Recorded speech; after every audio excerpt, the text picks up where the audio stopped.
And now looking at the area of big data and cloud infrastructure and the infrastructure around big data. Everybody's very excited about the different types of applications and how can we access this data, how can we put it together, how can we use it to improve how we're doing business today and to better service our customers tomorrow. But what are the stepping stones to actually get there? We kind of have this vision and this dream that big data is going to solve everything and give us all some insights, but there's actually a lot of infrastructure and capabilities that need to be built around that to actually make that happen as well. So this next session is another discussion from 3 innovators in the space and led by an experienced investor in the space as well. We have Serena Capital leading this conversation, who's a fund based out of Paris, investing across Europe, and have now launched an early stage fund specifically focused in investments in the area of big data and AI, so really specializing there. We have Stradio, who's a local hero, as well as Carto out of Madrid, 2 big data companies that are building very different solutions at an international scale. Stradio are on the side of infrastructure and really taking large organizations and transforming them so they can actually realize their digital transformation strategy. And Carto is big data around geolocation and visualization through mapping tools and figuring out how to access and use your data to get better insights through mapping. And then of course we have Qubit, who's come all the way in from London. We're delighted to have him here, who are using a big data solution and servicing the e-commerce industry to help them sell more by personalizing their sites and their landing pages and improving the purchasing process for e-commerce consumers all over the world. So folks, please join me in welcoming to the stage Anne-Valerie de Serena, Oscar Mendez de Stradio, Miguel Arias de Carto, and Emre Baran de Qubit. Thanks, guys.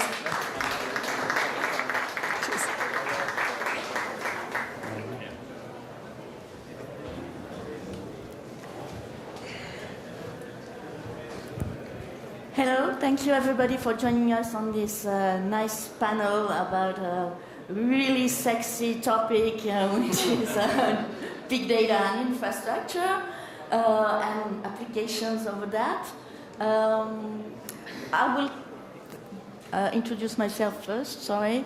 So I'm Anne-Valerie Bach, I'm a partner with Serena Capital, who's a European VC based in Paris.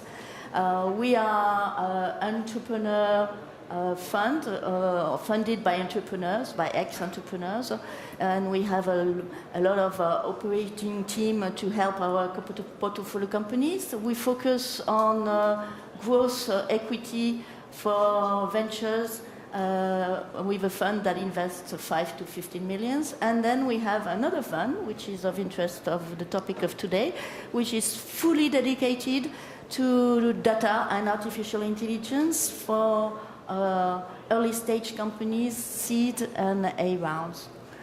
Perfect. Okay, so please. So I am Oscar Mendez. I am CEO of Stradio, president of Big Data Spain, and president of Big Data Hispano, which is the biggest Hispano-spoken organization for big data. And in Stradio, we reinvent companies around data. So we don't use big data, we reinvent the companies. I will explain it later. Oh, wonderful. So I'm Miguel Arias, I'm the CEO at Carto, and Carto is a location intelligence platform. What we do is we use location data from our customers or partners, which means data with a geo-reference, we have it somewhere, and we use that information to help them find tangible business outcomes, like for example, understanding how to optimize the routes for the trucks or where to place the next store. We are 120 people between Madrid and New York mostly. Hi, my name is Emre Baran. I'm the CTO of Qubit. Qubit is a software as a service persuasive personalization platform. We work with top retailers and e-commerce retailers and travel companies, helping them understand their customers' behavior, and use all of those data points, combining with companies' internal data to decide what to say when to every customer. The way I always explain it to my grandmother is we're kind of like the salesperson on a high street shop who knows what to tell you when. They can read your eyes, understand whether you're frustrated or not, and we ultimately take that soul and put it into a website so we can actually treat every customer based on where they are in their journey. So for each of you, how do you use those big data technologies or even AI, if you do? I don't know. Please let us know a little bit more about your products. Okay, I will try to explain it as fast as I can. Because we only have 30 minutes. You're going to use them all, right? Yes, I will use only 25. So for me, the main problem with big data is that the big data products that are in the market and the way that the companies in which the companies are using big data is wrong. The companies are using big data for analytics, and if you check or analyze deep down how big data is used by the inventors of big data in a digital company, Google, Facebook, Amazon, the inventors of big data, they use big data for the operations of the company. So to use big data only for analytics is wrong. You have to use big data to provide data intelligence in real time for all the operations of the company and to transform really the company. So big data in analytics is only a data mart with steroids.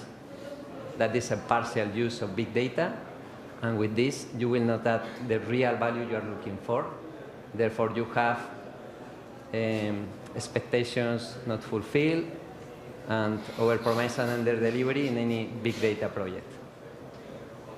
Yeah, I concur with that. I have the feeling for me that big data is that this old cellar where you are just storing everything all the time. Right? Let's have another Hadoop cluster and see what happens. Let's just find more logs and see.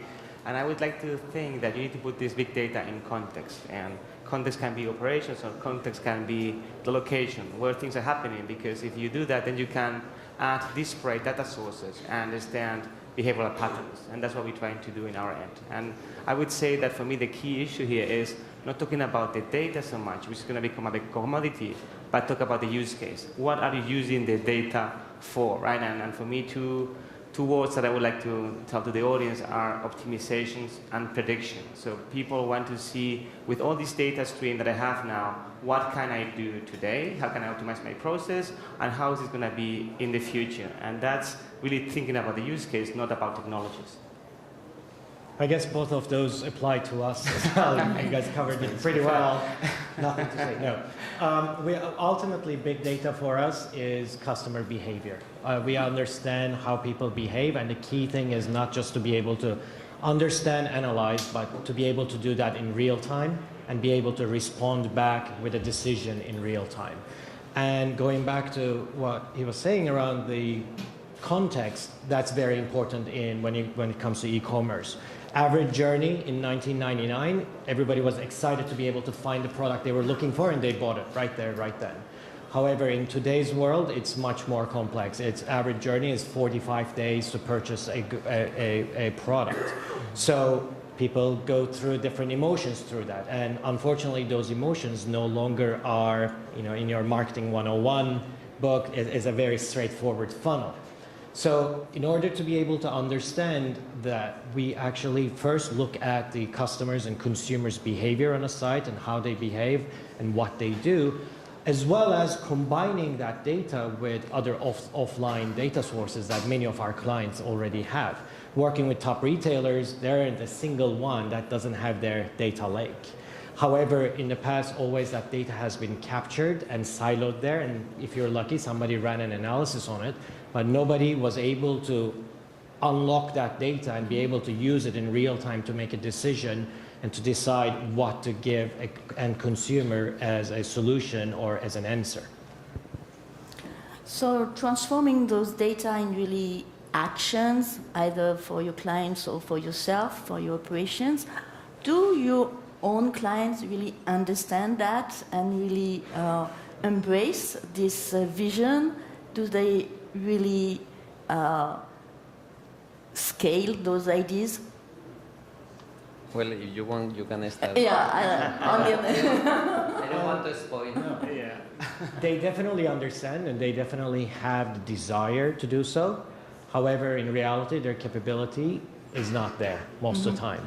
And it depends on the organization type, but the more vertically integrated organizations are actually able to do more of that. If we're talking to a traditional organization where IT department is completely different from the marketing department, which is completely separated from a customer service department, then it's a much bigger challenge to get all those data points and actually go for a single solution. Where if the organization is actually much more vertically integrated and they're able to experiment, come up with an idea, experiment, and put a solution in place, that's a dream customer for us. Yeah. I would say, and we try to work on democratization of data solutions, right? But I don't think that yet big data for dummies exists, right? So we need to make it easy for data analysts and data scientists to use the tools and to understand technology. But we need to understand that there is like two tiers. The experts who's going to create the most complex models, and the consumers who are going to spread these around the organizations. And I think our most successful engagements are when you have these two tiers of cooperation. A set of experts in-house and outside, and then many people are aware of what you're doing, but with a little less sophistication, but they know the business. And if you don't understand that, if you try to just bring a tool into the hands of everybody, then it's not going to be driving enough value, I feel. Yeah, I think that normally the customers don't understand how, or they don't realize how profound is the challenge we have ahead. I remember I was with all the Fiat CTOs in Italy 2 months ago. It was in the Lamborghini factory, so it was like pretty cool. I didn't see any Lamborghini, and it was very dirty, so not cool at all. But anyway, all the CTOs were there listening to big data, artificial intelligence, the challenge. And at the end, I explained how fast was going the world, what were the implications, but they say, okay, one of the CTOs, I will not say, but we are still selling cars. The automobile industry, the challenge is not really that big, like in retail or bank or another sectors. So I don't think that is that dramatic for us. And I said, on the contrary, with electric cars, auto-drive cars, the car industry is not going to be the same in the next 10 years. And this is the real big challenge. And he didn't realize about this. So they started to use big data and analytics. It will take 5 years to use analytics in their companies. They will not reinvent the company. And so they will be in the same situation in 10 years. So really, they are not acting or reacting as fast as necessary, not at all. So who within the organization of your clients is really sponsoring you and helping you go through, and who is more resistant? Maybe we start with Miguel. Yep. I think this trend. There was this article in The Economist about data being the new oil, right? Which I don't like very much. I feel that oil is like something that's not accessible, just in the hands of a few people. And I think that data needs to be in the hands of everybody. But these people that have been tasked with the digital transformation, or the chief data officers of the companies, and all the big ones have one, they're now being tasked like, hey, look at the seller, so full of data, and do something with that. So this is our usual champion, because they have a task by the CEO or by the board to make something with the data, internally or externally. So that's the biggest help we have. And for me, the biggest resistance are more on the CIO side, the technology person who is looking more at old school models. They want to do everything inside, and they feel, yeah, I can do that. I will just replicate everything you're doing and come back in 6 months. So I see the data owners, big friends, technology owners, a bit more difficult. On our side, the champions are actually twofold. One is a visionary CEO, CIO who actually wants to, reach out to their customers, have a one-on-one conversation with those customers, and the dreamers who want to deliver that.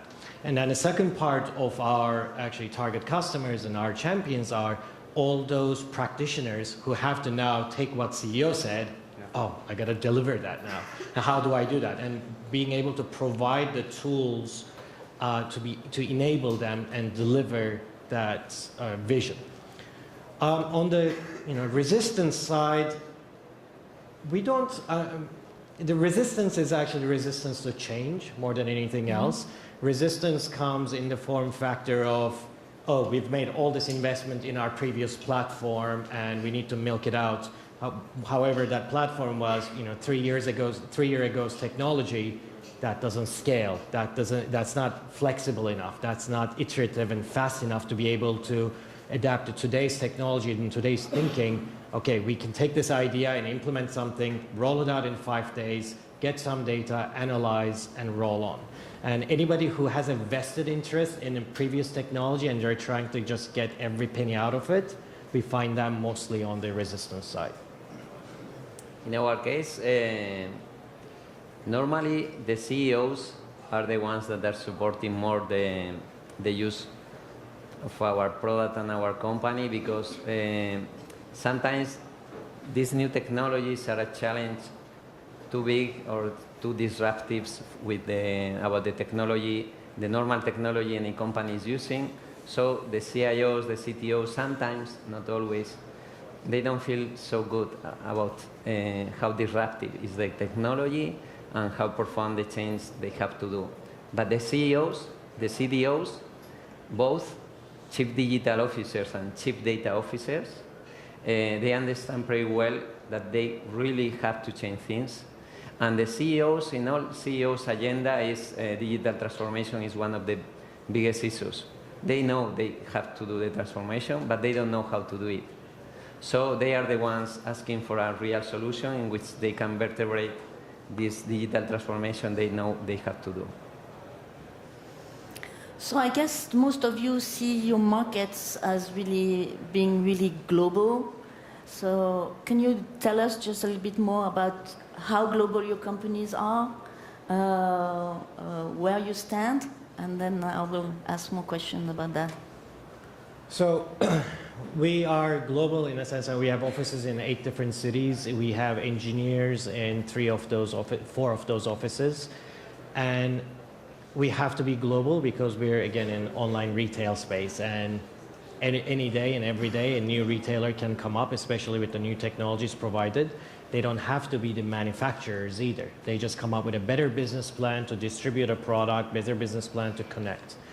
So we are available in 8 cities trying to help our customers, but coming from a CTO, being a CTO and coming from the engineering background, for us it's also very important to be able to have engineering offices in different places where the common denominator becomes working with somebody from a remote office.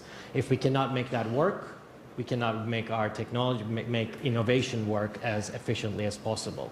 Especially in today's world where you're competing for talent with the Googles and Amazons and Apples, where our engineers get about 5 times a day phone calls from different recruiters.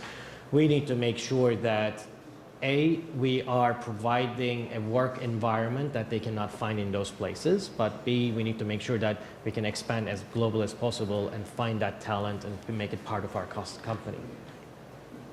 It's a very interesting challenge. We have most of our engineering hub in Madrid. We have a very nice talent pool here in engineering, I would say. But we also need to enable remote co-workers anywhere because talent lives where they want to live, right? But it's difficult when you have a hub and then just 10% remote, right? Because then the serendipity happens more in the single location. But going back to how global we are, we have got 1,200 paying customers, 300,000 users in over 65 different countries. But more than half of the business comes from the US, where we have our headquarters and sales and support and engineering offices. And from then, EMEA, which will be mostly UK, we have an office, small office also in Estonia, Tartu, where there are amazing developers there. And then the biggest office is in Spain.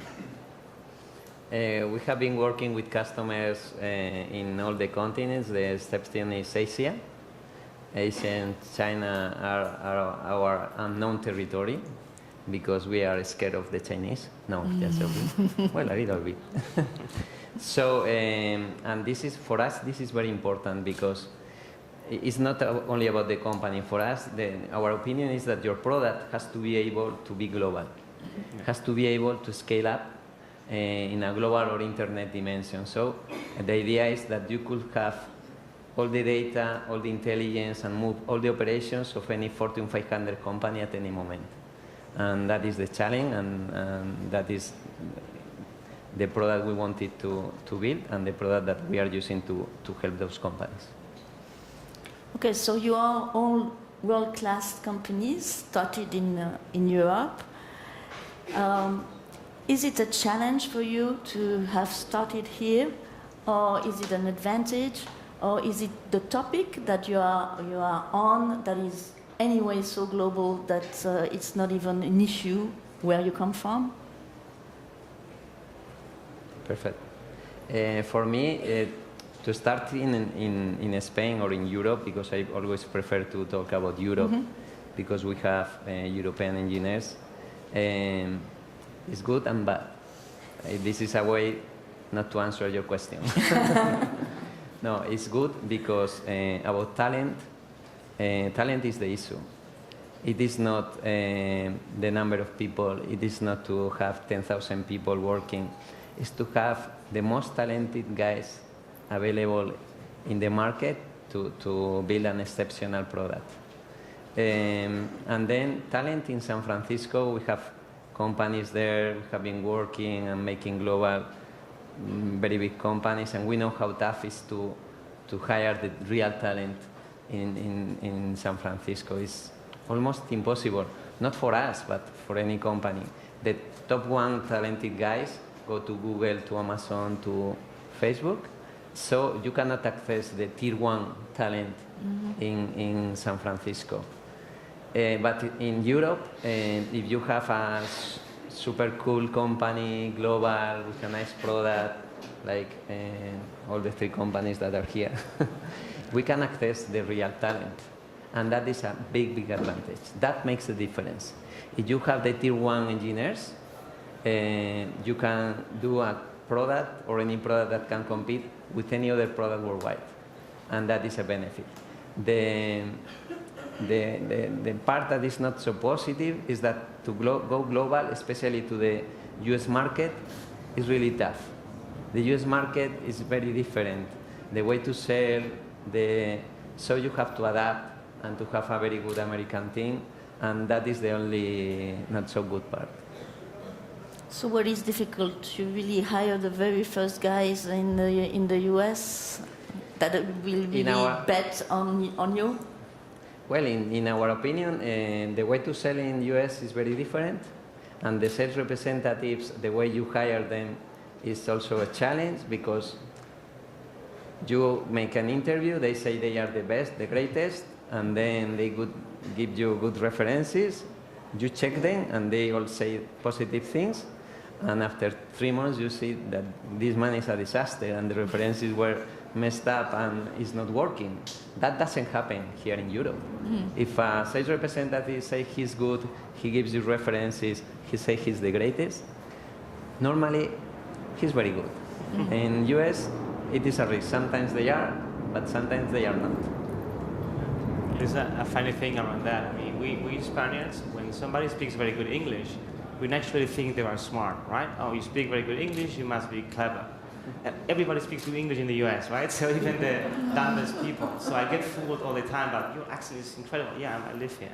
So it's difficult, right? I try to make like mental games with them to see, not speak English, let's see if I can see if you have a CPU in your head. To answer your previous question, I think that particularly talking about this world we're in, which is more B2B and enterprise-y, it's hard. It's really hard to work in this industry. It's a longer run. You have more ups and downs. You need to build companies with many more little pieces that need to work together.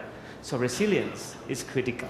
And lots of the entrepreneurs in the US, particularly in the Valley, they're all about, let's do this big, fast, give me 100 million, I'm gonna succeed. I wanna do B2C, and I wanna be famous. And this is not just my opinion, I've seen this being said by many US investors. They start seeing that SaaS enterprise companies selling to other B2B are very successful in Europe because they have more runway, they have been working for longer, they spend less money, they are burning less, they have more technical talent, and then they really know how to learn in all this process with the big corporations. And you see this with Algolia, with Salonis, with some here. So I think that's very relevant, but for sure the challenge of them working in the US is very important.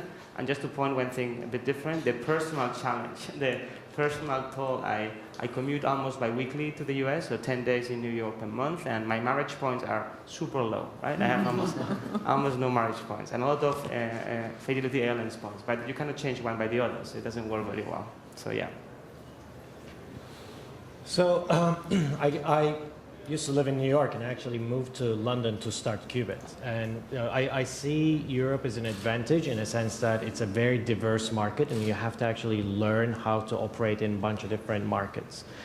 And also e-commerce in certain parts is much more advanced in the UK. There's more spend per capita, there's more advertising per capita.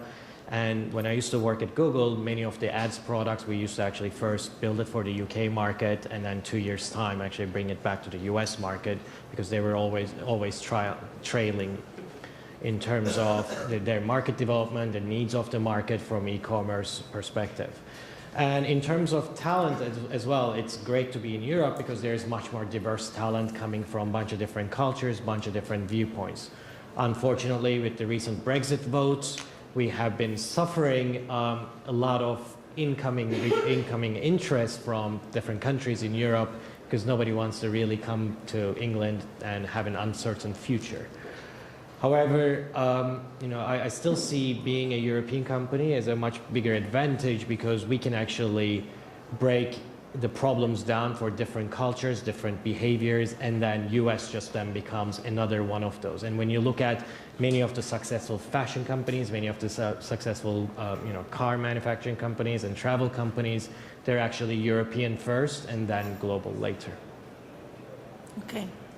Thank you very much for sharing those experience with us. So we're all proud to be European and we keep on going with the challenge of being global and congratulations on what you've achieved. Thank you. Thank you so much.